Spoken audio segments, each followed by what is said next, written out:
Estudos apontam que a obesidade pode ser um fator de risco para o agravamento da Covid-19, pandemia que alcançou até aqui mais de 6 milhões de pessoas em todo o mundo. No Brasil, são quase 600 mil infectados. Por que o excesso de peso pode ser um complicador para o paciente com Covid-19? Os estudos que apontam essa relação são conclusivos? Perguntas para os entrevistados de hoje do Opinião Pernambuco. Participam Geraldo Amorim, médico de esportes e nefrologista, e Jaqueline Azevedo Silva, pesquisadora e professora do Departamento de Genética da UFPE.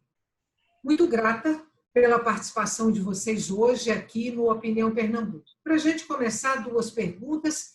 A primeira vai dirigida para a Jaqueline, mas eu já deixo a segunda também aí para o doutor Geraldo e a gente vai nessa sequência. Jaqueline, que estudos são esses que apontam essa relação entre obesidade e gravidade nos casos de Covid-19?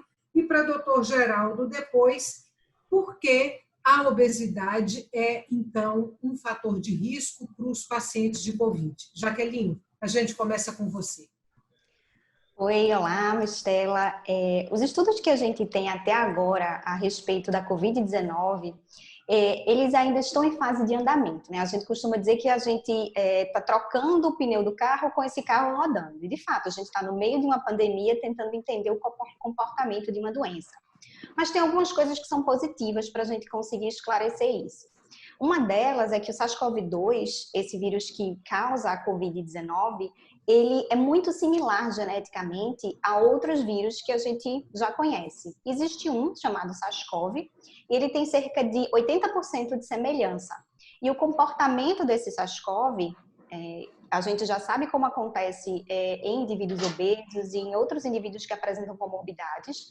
E também a gente sabe um pouco que esse SARS-CoV-2, que é o que causa a Covid-19, ele também tem um comportamento que parece uma influenza, como o vírus da influenza. Então, a gente sabe que são vírus que têm comportamentos parecidos e isso ajuda a gente a entender como é que funciona. Então, os estudos até agora, eles mostram o seguinte: enquanto a epidemia estava na China, a gente tinha uma quantidade de indivíduos obesos muito menor sendo afetada, e isso não era estatisticamente significativo. Então, esses dados acabavam não sendo computados realmente.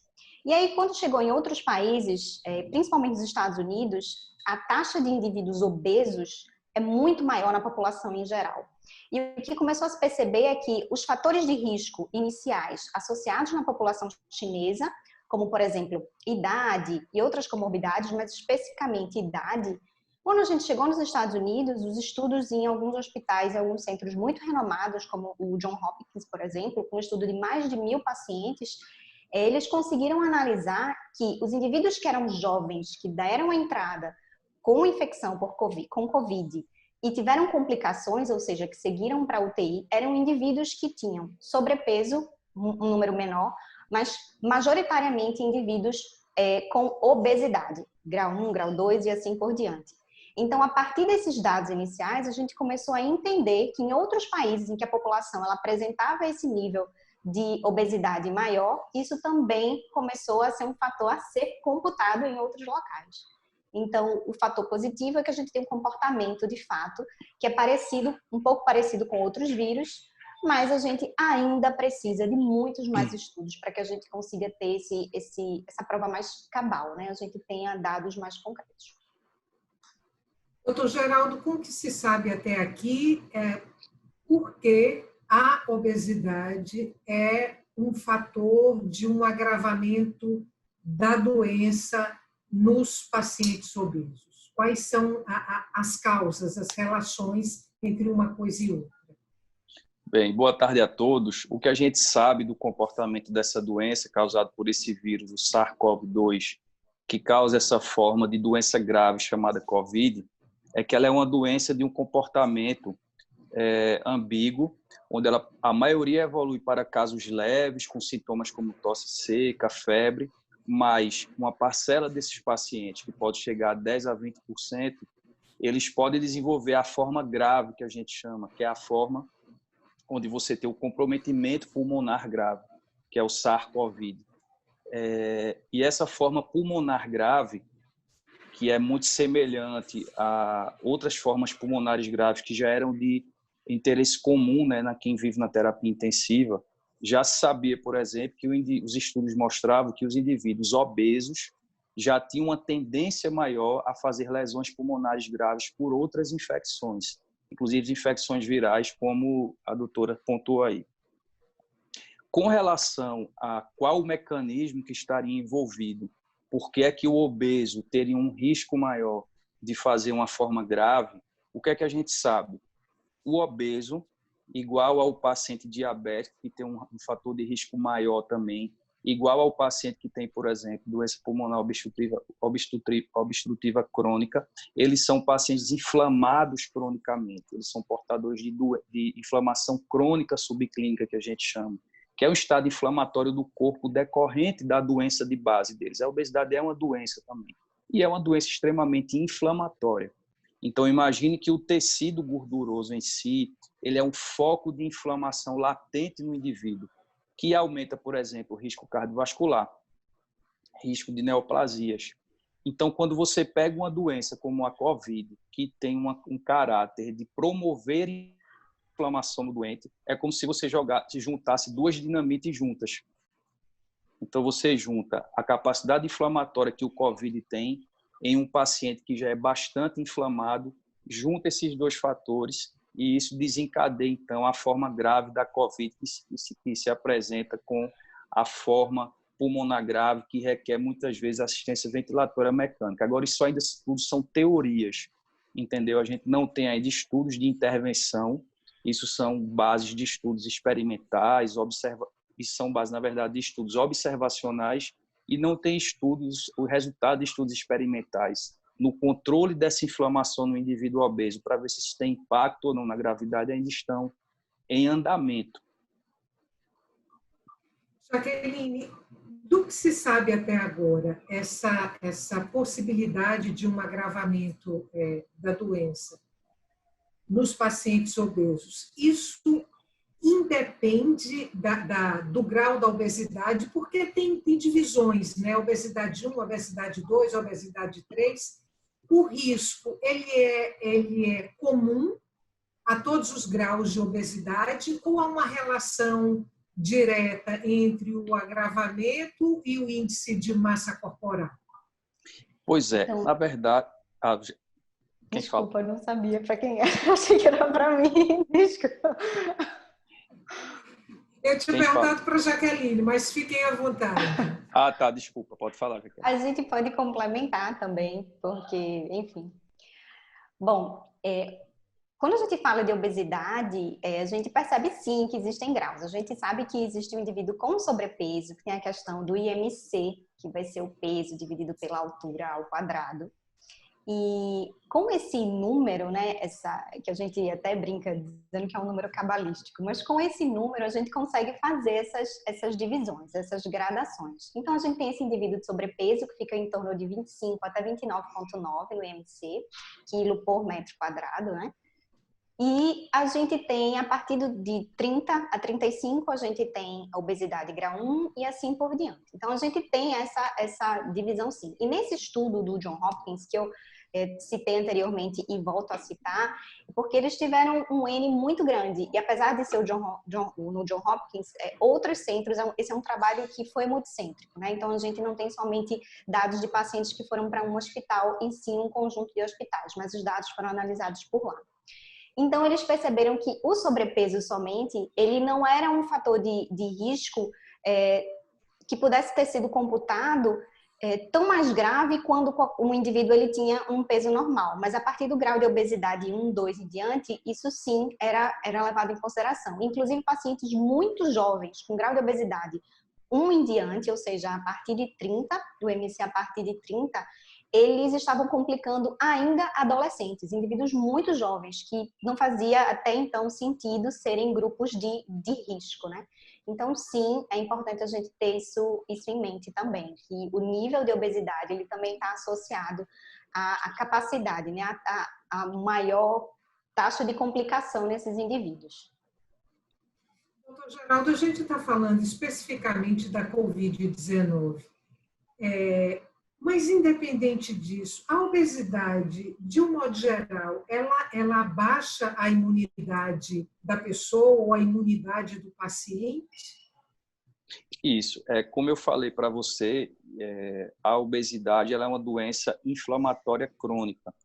Aquele tecido gorduroso, aquelas células com excesso de gordura, elas vivem num ambiente de hipoxemia, de falta de oxigênio, de amontoamento celular, que gera uma inflamação local, com produção de substâncias que a gente chama de interleucinas, TNF-alfa, que são substâncias que caem na circulação sanguínea do paciente, promovendo à distância lesão de endotélio, que pode aumentar o risco cardiovascular, resistência à insulina, que pode levar ao diabetes, por exemplo, que é muito comum o diabetes tipo 2 no obeso, né? E essa questão inflamatória crônica, como ela mexe também com a imunidade, ela pode predispor, desde o aparecimento de câncer, a uma maior suscetibilidade a infecções. E só uma observação, a obesidade, quando a gente fala dela aqui, e os trabalhos giram em torno principalmente da obesidade dita abdominal, aquela obesidade central, aquela barriguinha proeminente, que é aquele acúmulo de gordura dita visceral, né, que está lá nos órgãos abdominais. Ela sim tem um papel extremamente inflamatório e bem documentado em outras doenças. E a gente, do ponto de vista teórico, está trazendo isso também para o Covid-19. Bom, a obesidade cresce no Brasil e cresce no mundo. Eu te pergunto, Jaqueline, se a obesidade hoje já é vista como uma pandemia e, se for, se a gente estaria tendo, nesse momento, um encontro perigoso de duas pandemias, a obesidade e a Covid-19. É interessante você falar, porque, na verdade, eu posso até incluir uma outra doença metabólica, porque quando a gente fala da obesidade, é importante a gente tratar, de fato, como uma doença, né? E como uma doença, ela tem diversas características. No Brasil, a gente tem, acho que cerca de entre 55% e 57% da população com sobrepeso e mais de 20% da população com obesidade. Grau 1. Então, a gente está falando de dados de 2019. No mundo, a taxa de obesidade está girando em torno de 27% a 28%. Então, sim, a gente acaba tendo esse encontro, principalmente aqui no Brasil. E podemos falar em pandemia também para a obesidade, e eu vou incluir uma outra característica, que não é característica, é uma outra doença, para falar a verdade, que é a diabetes. Porque o indivíduo obeso, como o Geraldo estava falando, a gente não pode achar que é somente uma situação pontual. Aquele tecido que, na verdade, é uma glândula, acaba liberando, como o próprio Geraldo falou, uma série de proteínas, uma série de hormônios, mantendo esse ambiente inflamatório, o que causa um desbalanço metabólico nesse indivíduo. Então, muito dificilmente esse indivíduo só tem obesidade. Então, essa obesidade normalmente é associada com a diabetes, com a hipertensão. Então, para a diabetes, a gente já conhece que é uma pandemia e os números vêm aumentando de maneira assustadora. E a diabetes também é um fator de risco para a Covid. E aqui no Brasil, esses números também são muito altos. Então, a gente tem diabetes, a gente tem obesidade e agora a gente está no meio de uma pandemia que a gente está tentando entender o que está acontecendo, basicamente acompanhando as experiências de outros países.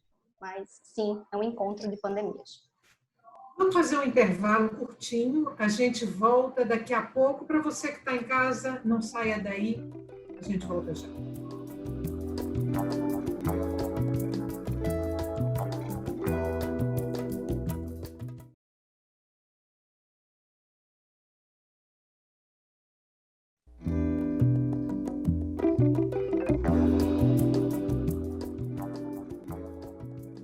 Estamos de volta para o segundo e último bloco do Opinião Pernambuco. O tema de hoje do nosso programa é obesidade e Covid-19. Participam Geraldo Amorim, médico de esportes e nefrologista, e Jaqueline Azevedo Silva, pesquisadora e professora do Departamento de Genética da UFPR. Lembrando para você que o Opinião Pernambuco também é veiculado pela Rádio Universitária FM e pela Rádio Universitária Paulo Freire AM. Bom, a gente está aqui falando da obesidade enquanto um fator possível de agravamento das condições do paciente de Covid-19. E a minha pergunta, e aí eu vou dirigir para você, Jaqueline, é se quando a gente fala em agravamento do paciente de Covid-19 obeso, se isso implica diretamente em hospitalização e ventilação mecânica. É disso que a gente está falando? Quando a gente fala em que o paciente ele complica, tende a complicar, é aquele paciente que ele não vai ter o curso mais brando da doença, ou seja, que ele vai precisar de uma assistência na UTI. Então, na UTI, ele pode sim precisar de ventilação mecânica, de outras situações, mas a gente não pode dizer que isso vai acontecer com certeza. O que a gente pode dizer é que esse paciente segue para esse tipo de situação numa taxa maior do que um paciente sem essa comorbidade, sem essa doença. Então, ele é um fator de risco porque esses indivíduos obesos acabam indo para essas situações de UTI de ventilação mecânica com uma frequência maior do que indivíduos não obesos, tá? Doutor Geraldo, os serviços de saúde, principalmente esses serviços que agora estão destinados para o atendimento do paciente com Covid-19, eles estão preparados para atender este paciente obeso? Então, eu posso falar da realidade do nosso serviço lá no Hospital das Clínicas de Pernambuco. Eu trabalho lá na parte de nefrologia e foi montadas 3 UTIs exclusivas para os pacientes graves, né, os pacientes com Covid grave. E a estrutura é uma estrutura e uma equipe de alta excelência, a estrutura é realmente muito boa, né? Porque quando você pensa num paciente grave que precisa de ventilação mecânica, não é só ventilação mecânica, ele precisa de antibióticos específicos. Mais de 50% desses pacientes, eles acabam desenvolvendo insuficiência renal. A gente tem observado isso, né? Já tem saído alguns dados da literatura mostrando que a prevalência de lesão renal nesses pacientes também é maior, e mais de 50% deles precisando, inclusive, de terapia renal substitutiva, a hemodiálise, né? Para manejar essa falência renal. Eu sei que no Recife foram criados vários hospitais de campanha, né, acompanhando as notícias aqui, o secretário de Saúde falando. Eu acho que houve uma brevidade, sim, na montagem dessas estruturas. Lá no hospital, realmente, eu que trabalho lá no dia a dia, posso dizer que o serviço é muito bem estruturado e a gente tem conseguido sucesso, tem conseguido algumas altas dos pacientes também. E a estrutura é muito boa. O problema é que a gravidade da doença e o comportamento dela ainda são motivos de estudo, são muito erráticos, o comportamento da doença é muito errático ainda. Eu vou trazer para vocês uma crítica de pessoas que colocam que o tratamento, o foco que está sendo dado a esse tema, essa possibilidade de a obesidade ser um fator de agravamento para a Covid-19, de que isso está, de alguma forma, estimulando a gordofobia. E aí eu queria ouvir a opinião de vocês, se sim, se isso é mais a maneira de condução, se é mais um fator de preconceito em relação ao obeso. Jaqueline. Foi muito interessante tocar nesse assunto, porque é uma doença, o tecido adiposo a gente sabe que é uma glândula e que mantém esse indivíduo mantém esse indivíduo em um estado inflamatório latente e que isso é um fator de agravamento sim para uma infecção pelo SARS-CoV-2. Ponto.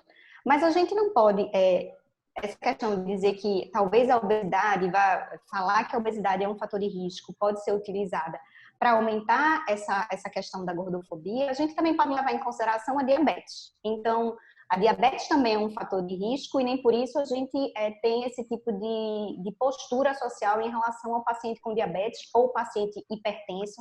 A gente tem que entender que a obesidade, ela é uma doença, assim como a hipertensão, assim como a diabetes, assim como outras comorbidades que a gente já elencou em relação ao SARS-CoV-2, na Covid-19. Acho que é importante a gente entender agora. Eu acho que o encontro dessas duas grandes forças, né, o Covid e a obesidade, na verdade, trazem para a gente que trabalha na área de saúde a necessidade e a sensibilidade que as políticas públicas elas se tornem mais intensas no acolhimento desse indivíduo com obesidade. Porque não tem sentido você ter preconceito porque o indivíduo é obeso. Na verdade, ele não é uma fonte maior de infecção, ele é uma fonte maior de se agravar com a doença. Então, o que esses indivíduos precisam, na verdade, é de acolhimento no serviço público, em políticas públicas, para que a obesidade, que é uma pandemia, como já foi pontuado aqui, mais um motivo o Covid trouxe, o SARS-CoV-2 trouxe, para que a obesidade seja olhada com muito carinho, como uma doença crônica que precisa de acompanhamento contínuo, precisa de uma equipe multiprofissional, médico, nutricionista, educador físico, assistente social, reinserção na sociedade, porque o indivíduo obeso, ele não é só fator de risco para a Covid, como a colega pontuou, ele é fator de risco para várias doenças crônicas, diabetes, câncer, síndrome metabólica, doença cardiovascular. Então, o obeso ele é um potencial gerador de doença, então ele precisa de acolhimento. Falar então agora de obesidade e isolamento social, Jaqueline, acaba sendo uma situação ainda mais difícil para a pessoa que tem sobrepeso, porque o isolamento social inibe, de alguma forma, a atividade física e pode aí abrir as portas da compulsão alimentar. Verdade. E aí, como é uma questão que envolve diversas especialidades médicas, quando a gente fala de um tratamento para obesidade, a gente não tem um único tratamento, né? Existe um conjunto. Então, o psicológico também precisa estar associado. Então, esse indivíduo isolado, com a frequência, talvez, de um exercício ainda muito mais reduzido, porque está em casa, e aí, muitas vezes, tem esse conforto em uma alimentação que a gente já sabe que evolutivamente falando vai trazer a gente conforto, que é gordura e açúcar, é evolutivo, a gente não escolhe, a gente já nasceu com essa tendência porque a gente carrega isso durante um processo evolutivo de milhões de anos, né? Então, esse indivíduo vai lá e pode acabar aumentando esse peso, mas eu acho que como a gente percebe que é uma coisa multidisciplinar, a gente também pode tentar atacar, mesmo pouquinho, a diversos pontos. Fazer um tratamento psicológico, fazer um acompanhamento com um nutricionista, com um terapeuta, enfim, tentar agregar nesse momento e se cuidar realmente. Esse é o momento de todos nós. Quem pode fazer esse isolamento, que tem esse privilégio de fazer o isolamento, que utilize isso de uma maneira bacana, sabe? Que a gente consiga transformar esse momento e sair mais fortalecido. Então, é tratar de diversas etapas mesmo, desde o psicológico até a questão nutricional e também do exercício físico. Doutor Geraldo, atividade física aí nesse momento de confinamento não é fácil para a maioria das pessoas, e aí no caso das pessoas obesas, eu pergunto para o senhor se é uma atividade física que merece um olhar mais atento, um cuidado especial. Olha, a atividade física, ela é um potente agente, a gente falando de inflamação, aqui, doenças inflamatórias, a atividade física, por si só, ela é um potente agente anti-inflamatório. Apesar da gente achar a atividade física vai emagrecer, vai ganhar musculatura, mas ela tem uma ação importantíssima na melhora da inflamação e no paciente obeso tem um destaque especial, já que a gente, como comentou aqui, está falando que ele é um paciente extremamente inflamado. A atividade física, ela para ser liberada de moderada a alta intensidade, ela precisa de uma avaliação médica prévia, chama-se de avaliação pré-participativa, Mas, em épocas de Covid, a gente estimula as pessoas. Hoje você tem disponibilidade de vários aplicativos com treinos em casa, Instagram, YouTube. A gente, graças a Deus, apesar de estarmos confinados, a gente tem uma variedade de opções para fazer um treino em casa, um treino de leve a moderado, e as pessoas devem ser estimuladas a fazer esse tipo de treinamento. De leve a moderado, dá para fazer em casa tranquilamente e devem ser estimulados a fazer isso, até porque o confinamento, o estresse que o confinamento gera, ele gera um desequilíbrio também no nosso sistema de gerenciamento de estresse, né, que é o eixo de produção de cortisol e outros hormônios. E a desregulação desse eixo leva a esses comportamentos mais sedentários e uma tendência maior a gente ingerir o que a gente chama de comfort food, né, como a doutora apontou aí, açúcar, gordura, fast food. Então, a gente tem que estar se policiando realmente nesse tempo de Covid para ter uma boa higiene mental, controlar a alimentação e tentar praticar ao máximo, deixar o corpo em movimento, né? Jaqueline, tem 1 minuto para terminar o programa e vou te fazer, então, a última pergunta. A gente falou anteriormente que a obesidade ela está em crescimento tanto no Brasil como no mundo, e como é que a gente pode entender esse crescimento? Por quê? Qual é a principal causa do aumento da obesidade no mundo inteiro? Bom, é estilo de vida. É muito, talvez falar isso de uma maneira muito direta, como eu estou fazendo, pode assustar, porque a gente sabe que a obesidade é uma doença que tem fatores genéticos e fatores ambientais, mas grande parte da composição da obesidade, ela vem de fatores ambientais. Então, a gente tem um estilo de vida hoje que tem uma tendência a favorecer esse perfil de obesidade. E a gente precisa pontuar essas ações da gente e regulá-las. Então, a gente é bombardeado o tempo todo com essas opções de alimentação fáceis e mais rápidas e o estresse do dia a dia. Então, tudo isso, esse estilo de vida leva a essa obesidade na população mundial. Obrigada mais uma vez para vocês. Até um próximo encontro. E para você que está em casa, muito obrigada pela companhia até agora.